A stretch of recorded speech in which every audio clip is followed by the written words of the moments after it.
Dikisahkan, perang Uhud melibatkan 3.000 pasukan Quraisy dan 700 kaum muslimin. Setelah kaum Quraisy mundur dalam peperangan, kaum muslimin memanfaatkan untuk merampas harta jarahan perang yang ditinggalkan kaum Quraisy. Padahal, Rasulullah sudah memperingatkan tentaranya untuk bertahan di atas gunung dan berjaga bila sewaktu-waktu pasukan Quraisy kembali lagi dengan kekuatan yang lebih besar. Namun, sebagian besar kaum muslimin tidak mematuhi perintah Rasulullah tersebut. Pada posisi yang lengah, kaum Quraisy kembali lagi dan menyerang. Mereka mengepung dan melancarkan serangan dengan membabi buta. Dengan jumlah yang sangat besar kaum Quraisy membuat tentara muslimin lari kocar-kacir. Semangat kaum muslimin pun surut ketika mendengar berita bohong kaum Quraisy yang menyebut bahwa Rasulullah telah terbunuh. Mereka memilih berlari untuk menyelamatkan diri. Salah seorang sahabat Nabi yang gagah dan berani, Anas bin Nadar, melihat kaum muslimin berlarian meninggalkan medan perang. Ia justru berlari menyongsong kaum kafir dan membangkitkan kembali semangat untuk menegakkan Islam.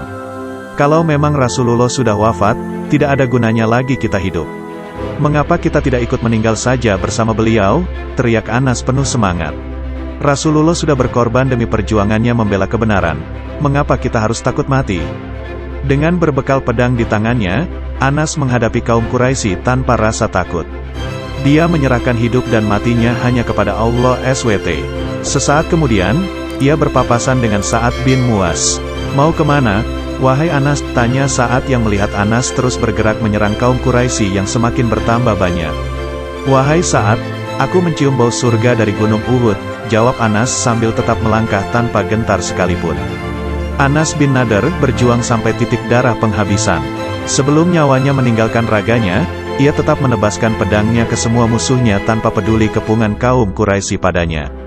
Dan akhirnya Anas bin Nadar wafat dan mati syahid dalam medan peperangan dengan sejumlah hunusan pedang. Sungguh berani sahabat Nabi ini, ia tidak mundur sejengkal langkah pun menghadapi kaum Quraisy yang sangat banyak. Ia berani menegakkan sesuatu yang benar, yaitu ajaran Nabi Muhammad SAW.